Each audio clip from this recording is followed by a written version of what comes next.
El Hijo del Hombre resucitará al tercer día. Culminamos la Semana Santa.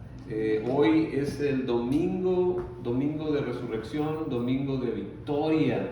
Y empezamos la Semana Santa el domingo pasado con la entrada triunfal, con el Domingo de Ramos, celebrando que Jesús vino y se llegó ese tiempo tan esperado. El jueves celebramos el nuevo pacto en la sangre de Cristo, que le cambia el significado a la cena de Pascua, de recordar de la liberación del pueblo de Dios de Egipto.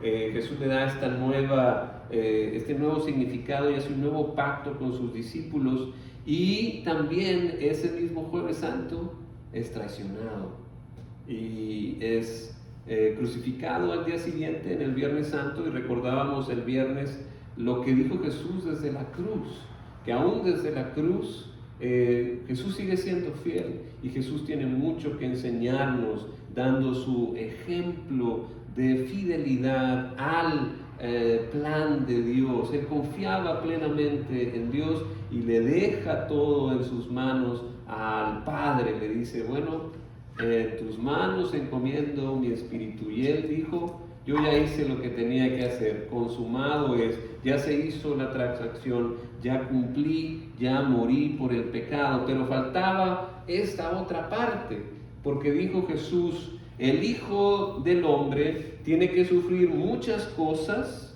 y ser rechazado por los ancianos, por los jefes de los sacerdotes, por los maestros de la ley. Es necesario que lo maten y ya, no.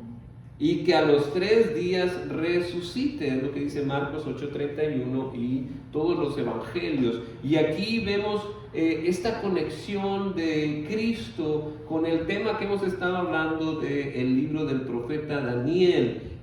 Daniel, el tal Belsasar, como le cambiaron el nombre, este gran héroe de la fe, tuvo visiones y tuvo sueños sobre lo que estaba pasando con Cristo en esta Semana Santa. Él vio esta roca que destruyó el monumento, la estatua espantosa que veía Nabucodonosor, y también él vio a alguien semejante al hombre que venía de entre las nubes y que se le dio toda autoridad, y su reino jamás se acabará. Este que venía de entre las nubes, el idioma original dice hijo de hombre, hijo del hombre, es lo que dice en hebreo, y también en griego dice lo mismo, hijo del hombre, huisto, antropo, para todos los que saben griego, ¿verdad? Y para todos los que saben hebreo es Ben Adam. Entonces, todo ese término que usa Daniel 500 años antes de que viniera Cristo, lo interesante es que así se identifica Cristo. Cristo dice: el Hijo del Hombre tiene que sufrir. En tercera persona, Él dice el Hijo del Hombre, y se refiere a Él mismo. Y yo quiero que usted piense en esto. Si usted tiene dónde escribir, escriba esto, porque va a ser muy útil para su vida, para su fe, porque le voy a dar argumentos de la resurrección, de la muerte de Cristo. Y lo que quiero decir es que hay mucha gente que piensa que Jesús fue solo un gran filósofo, un gran maestro, pero Jesús dice que Él es el Hijo de Hombre de la profecía de Daniel, el que viene entre las nubes y se le da todo el reino por todos los siglos. Entonces, un maestro no dice eso y uno lo considera cuerdo. Más bien lo considera uno como que no está bien, está delirando, está loco o es un charlatán. Pero a Jesús lo respaldan su vida y su integridad y los milagros que realizó. Por eso algunos piensan que solo fue un maestro alguien que no conoce las Escrituras, pero Jesús no dijo: yo vine aquí para nada más enseñarles. Dijo: yo soy el Hijo de Dios. Lo dijo abiertamente. Él no se sentía mal que la gente lo adorara, como si adoraran a Dios. Muchos piensan que Jesús era solamente una persona, pero Él se consideraba Dios. Muchas personas dicen, cálmate, cálmate, Jesús fue un gran maestro y ya, tranquilos, ¿no? O sea, no, cálmate, aleluya. O cálmate tú, vende Biblias, santísimo, santo, cálmate, santurrón. No, no es así. Pero porque no saben lo que dice la Biblia y ni siquiera saben que Jesús fue una persona real. No solo la Biblia habla de Jesús, sino hay otras fuentes externas que hablan de la Biblia. Hay historiadores, Flavio Josefo, Tácito, Suetonio, Plinio, judíos y romanos hablan de la existencia de Jesús. Y muchos dicen, bueno, sí existió, está bien, te doy esta, ¿verdad? Y tenemos que recordar que ningún descubrimiento arqueológico ha ido en contra de la Biblia. Al contrario, la Biblia se confirma y enseña sobre historia. Pero eso de que Jesús es Dios es donde la gente no entiende, y es la particularidad que tiene el cristianismo, porque Jesús no da otra opción. Jesús dice, está bien, tú solo escucha mis enseñanzas. No, dice, yo soy el Hijo de Dios, y al Hijo de Dios lo van a ver que va a sufrir, va a morir en la cruz, y al tercer día va a resucitar. Y se los estoy diciendo antes para que sepan, ¿verdad? Entonces, si analizamos bien las enseñanzas de Jesús, no solo reflejaban enseñanzas positivas, morales, pero estaban basadas en sí mismo. Jesús dice, yo soy el camino, la verdad y la vida. Yo soy la luz del mundo. Vengan a mí los que están cansados. No dice, vayan a Dios, dice, vengan a mí. Yo soy la resurrección y la vida. Sus enseñanzas no eran nada más, pórtate bien. Él perdonaba pecados y decía que iba a juzgar al mundo. Dijo abiertamente que era el Mesías, que era el Hijo de Dios. Y como les decía, no se sentía mal en recibir la adoración. No decía, no me adores, yo solo soy un ángel. O no me adores, yo solo soy un hombre. Él recibía adoración cuando se la dieron. Y su carácter respaldaba sus enseñanzas. No encontraban cómo acusarlo. Tuvieron que usar testigos falsos. Y aún así no podían, porque él era íntegro. Y también él cumplió las profecías del Antiguo Testamento sobre el Mesías, como esta del Hijo de Hombre que dice Daniel 7:14. Entonces, estas son las buenas noticias. Jesús es real, Jesús murió, Jesús te ama. Dios hace algo por ti. Juan 3:16, de tal manera amó Dios al mundo que envió a su Hijo unigénito para que todo aquel que en Él cree no se pierda, sino que tenga vida eterna. Y Juan 10:10 dice, yo he venido para que tengan vida y para que la tengan en abundancia. Dios te ama. Ha venido para darnos vida en abundancia, para todos los que escuchen su voz y le sigan, que entren a su redil. Esas son las buenas noticias. Jesús murió y resucitó, y hay pruebas de las dos. Hay pruebas del amor de Dios. Y tú dices, no, ¿cómo es eso que Dios me ama? No es cierto, mírame.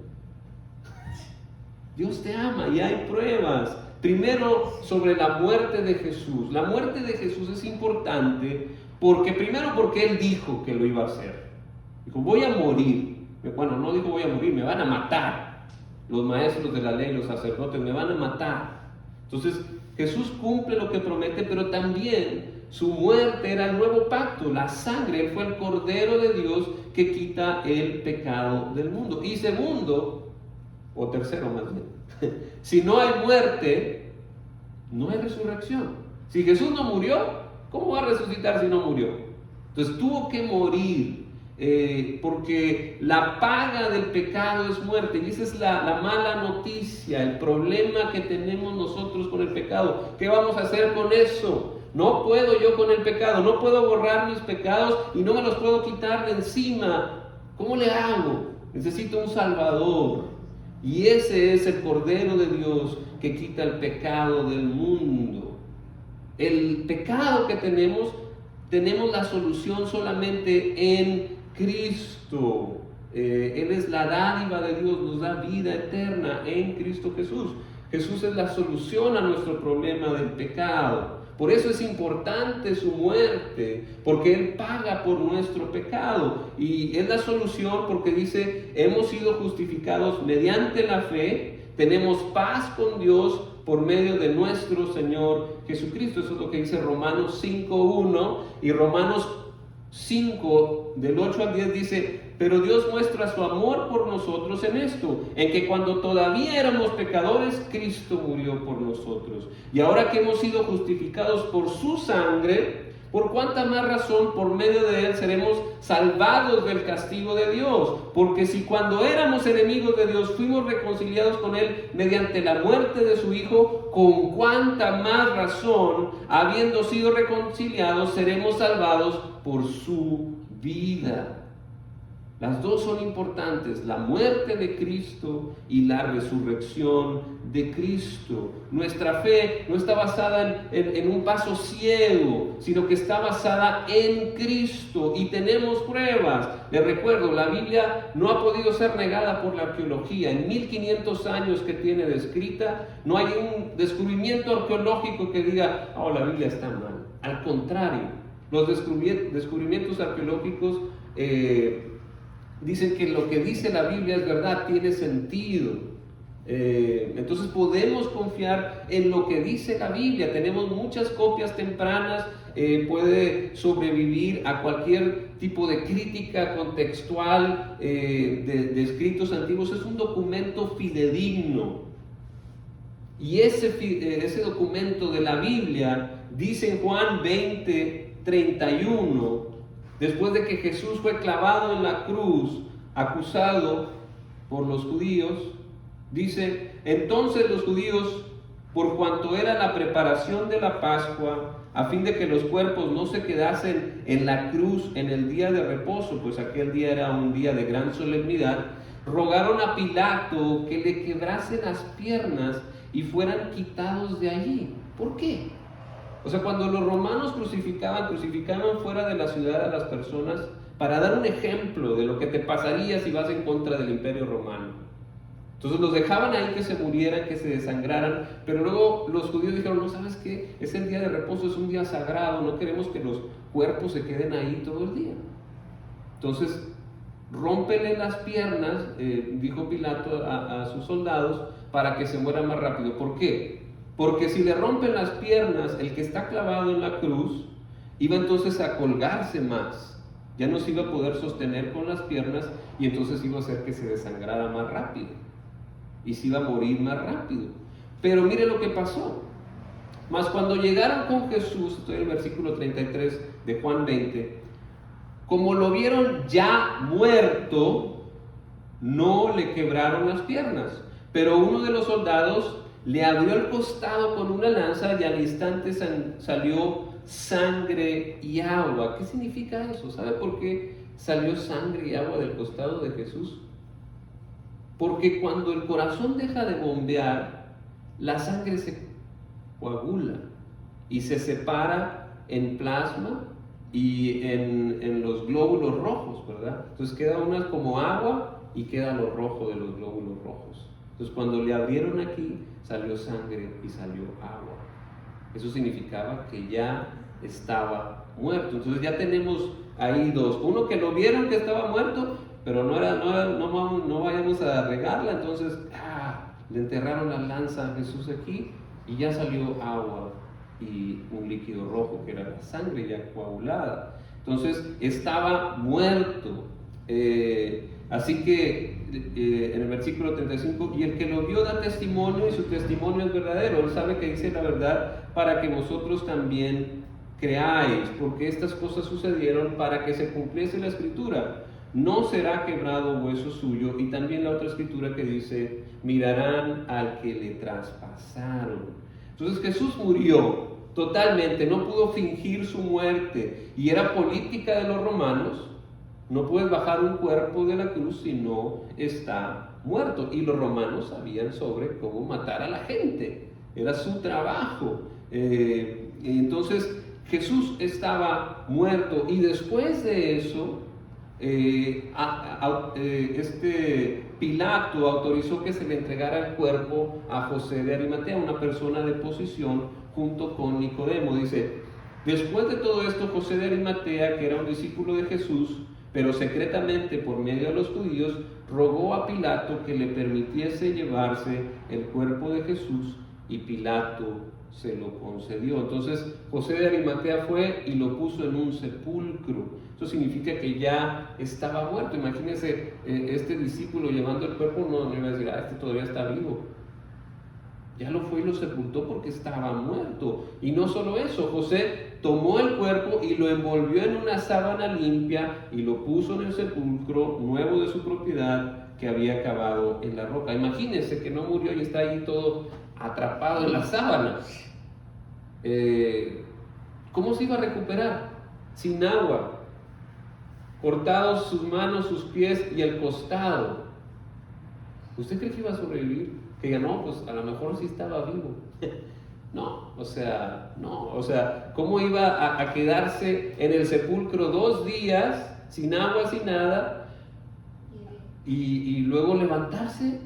Y no solo eso, fíjese lo que pasó. Al día siguiente, o sea, el sábado santo, después del día de la preparación, los jefes de los sacerdotes y los fariseos se presentaron ante Pilato. Señor, le dijeron, nosotros recordamos que mientras ese engañador, hablando de Jesús, cuando aún vivía, dijo, a los 3 días resucitaré. Por eso, ordene usted que se selle el sepulcro hasta el 3er día. Porque uno sabe que la creencia era que después de 3 días ya no puedes sobrevivir. Sin agua, sin nada, no sobrevives.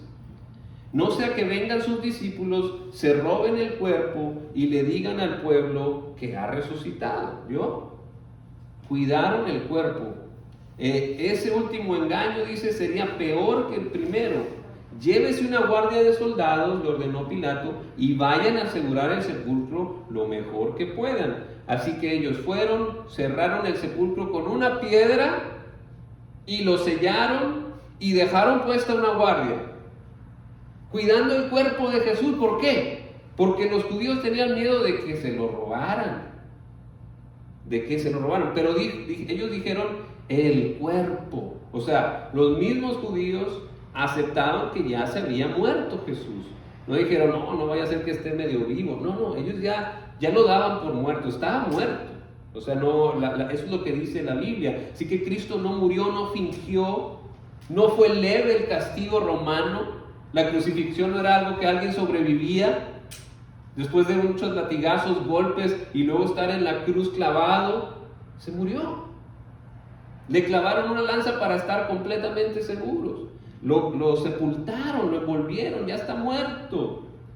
Fue obediente hasta el último aliento, pagó nuestra deuda, consumado es, fueron sus últimas palabras, una de sus últimas palabras. O sea, ya está la transacción, ya está la paga del pecado, ya viví como había dicho que iba a vivir, se cumplió. Pero Dios no nos dio muerte a nosotros, sino que se la dio a Jesús, el justo por los injustos, murió por nuestro pecado. Tenemos la solución, su muerte y su resurrección.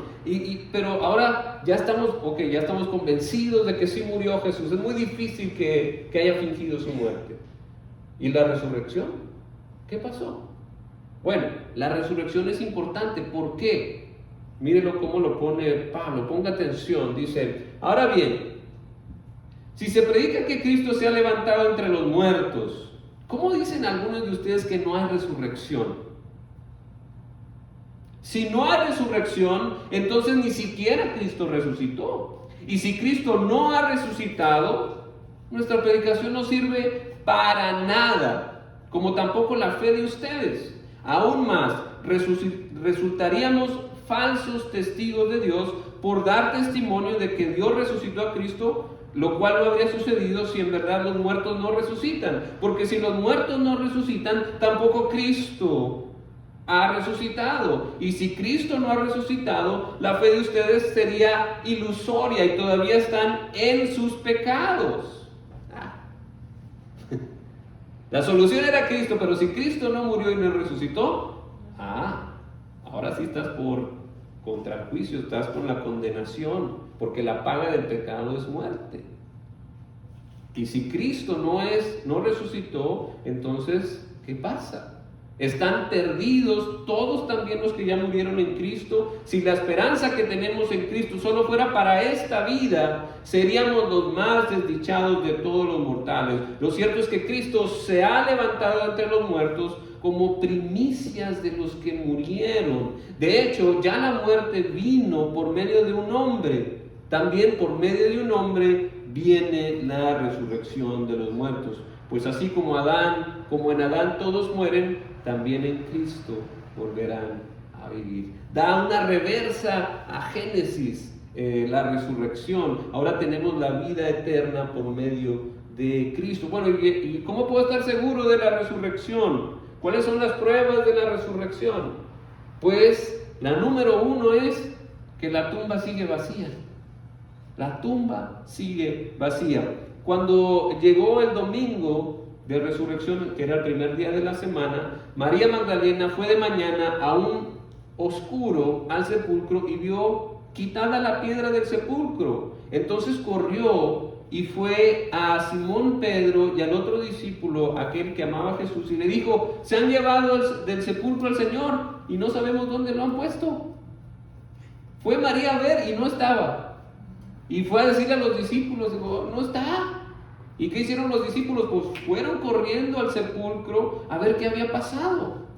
Y la tumba estaba vacía. Y esa es la declaración que hasta el día de hoy todos los cristianos decimos: la tumba está vacía. Y nadie ha podido refutar eso. ¿Por qué? Porque solo podía haber, digamos, dos posibilidades: o alguien se robó el cuerpo o realmente resucitó. Pedro y Juan fueron a ver al sepulcro y tampoco lo encontraron. ¿Qué pudo haber pasado? ¿Quién se lo pudo haber robado? Y hagamos una investigación. Yo no sé si a usted le gusten las películas de suspenso, de detectives que vea, policíacas. Ahora póngase usted, vamos a analizar. ¿Qué pasó con Jesús? ¿Dónde está su cuerpo? Póngase su casco, su gorro de detective. ¿Qué pasó? ¿Quién se lo robó? ¿De quién sospechas? ¿De sus enemigos? ¿Será que sus enemigos se lo robaron? Sus enemigos lo querían muerto, ya estaban contentos de que ya se murió. Lo logramos, dijeron. Lo mandamos matar y los romanos hicieron el trabajo sucio. Nos deshicimos de ese. Si ya habían logrado que muriese, ¿para qué iban a robar el cuerpo?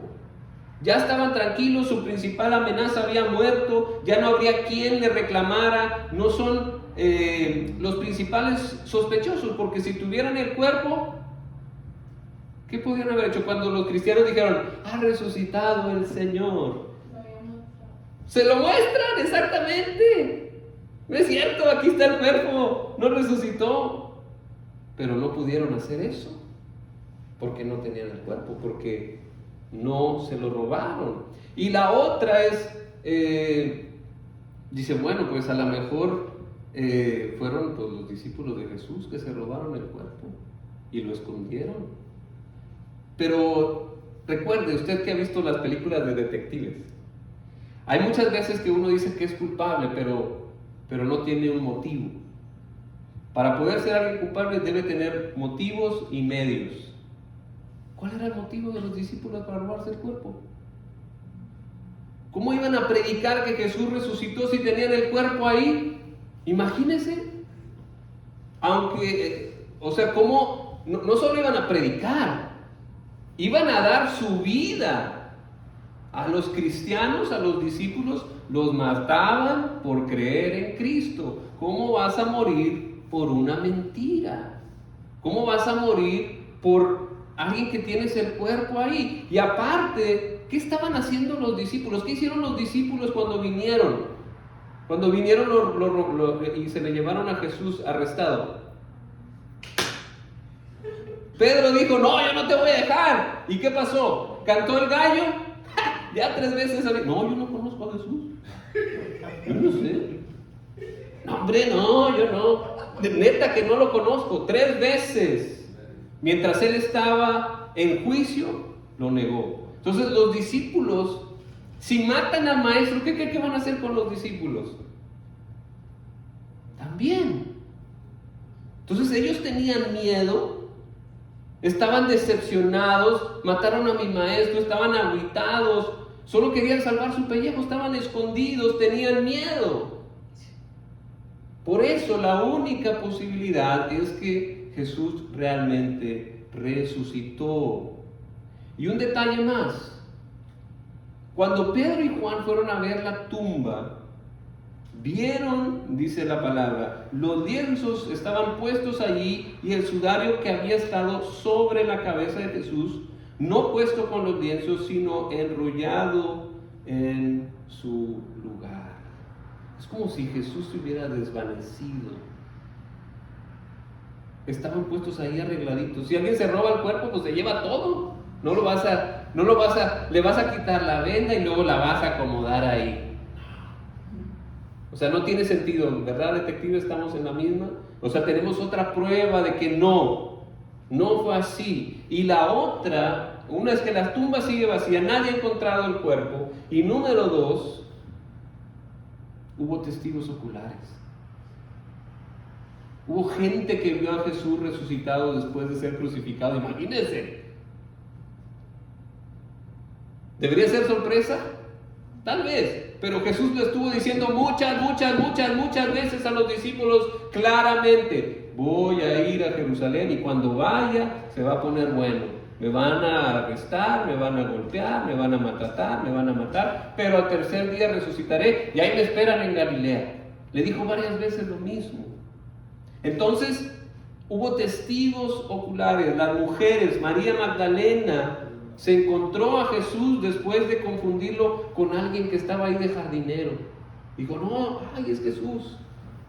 Y luego las demás mujeres que fueron temprano, muy de mañana en la tumba, se lo encontraron. Los discípulos ese mismo día se les apareció, excepto a uno, a Tomás, que lo tomamos como, tiene una mala fama. ¿Cuál es Tomás? Que yo como Tomás, hasta no ver, no creer. ¿Por qué no estuvo ese día? ¿Por qué no estuvo ese día? No dice la Biblia, pero de seguro andaba agüitado.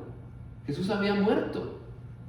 Pero el siguiente domingo Jesús se volvió a aparecer y ahí es donde le dice Jesús a Tomás: mírame, pon tus manos aquí sobre la llaga. Soy yo.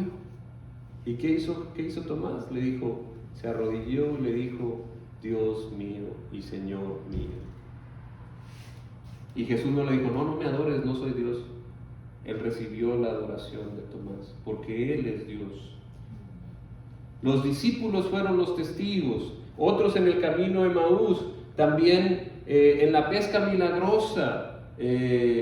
Rápido los discípulos se habían agüitado y se habían puesto a pescar otra vez, ya habían regresado a las andadas.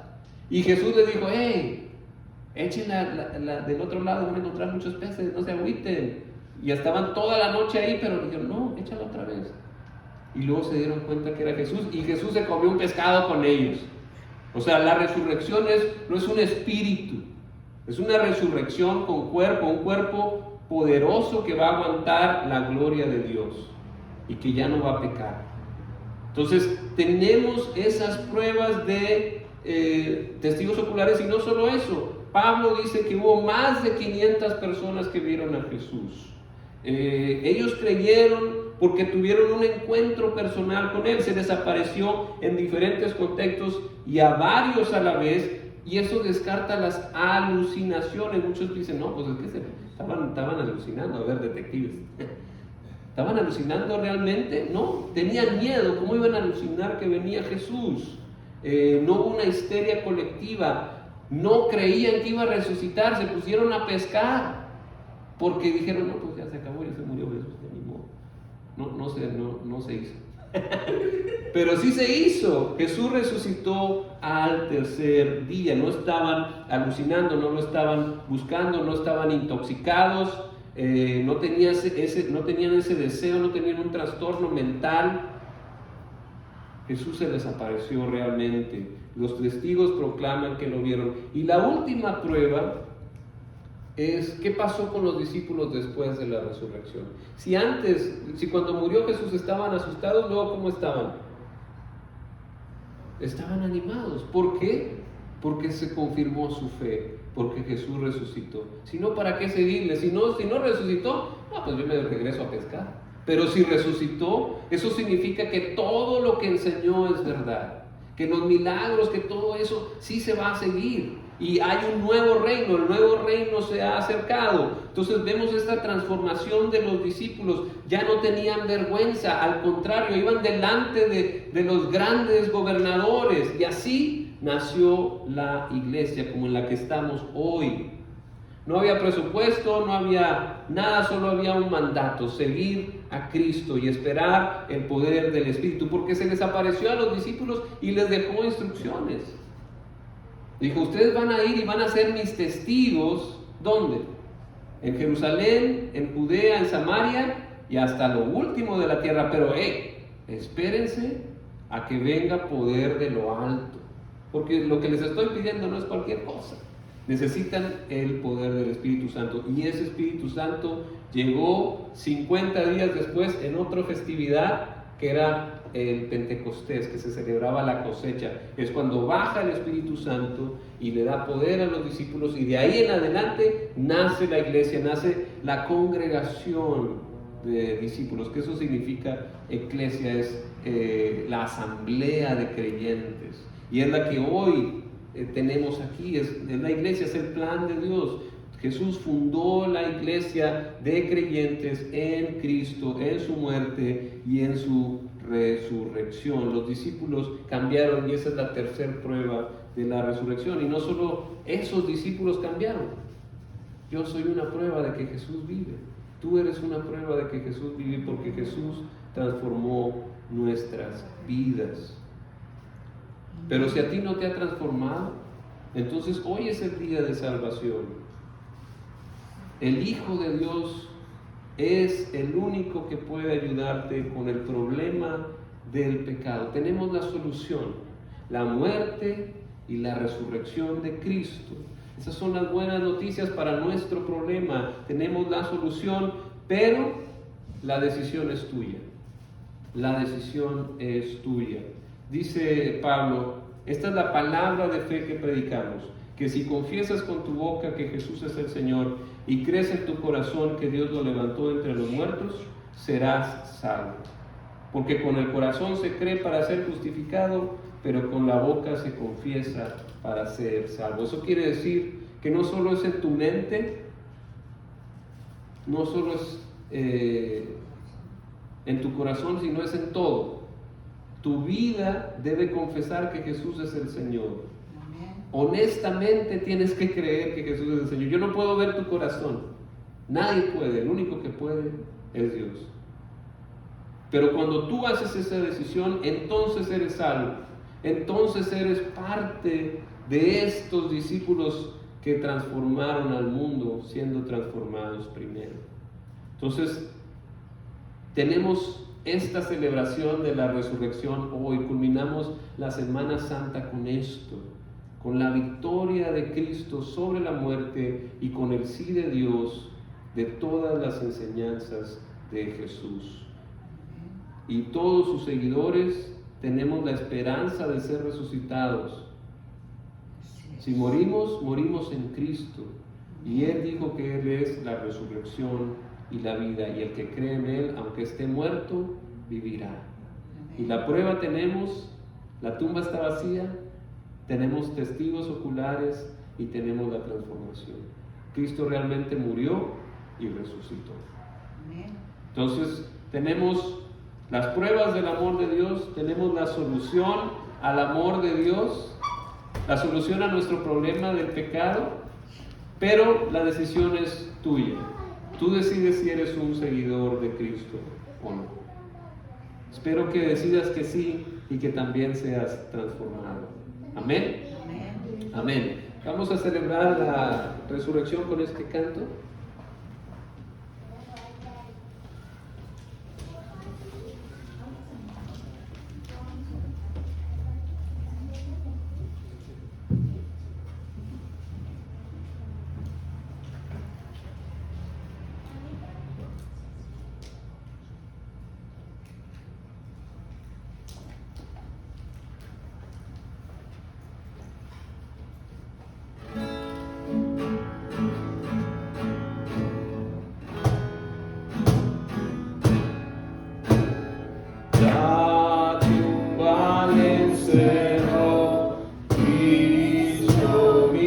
Cristo, el alma y esperó, Cristo el Señor. Cristo la tumba venció y con gran poder resucitó. El sepulcro en muerte Cristo el vencedor, vive para siempre nuestro Salvador. Gloria a Dios, gloria a Dios, el Señor resucitó. La muerte dominó, Cristo mi Cristo, y su poder venció, Cristo es Señor. Cristo la tumba venció y con gran poder resucitó. Del sepulcro en muerte Cristo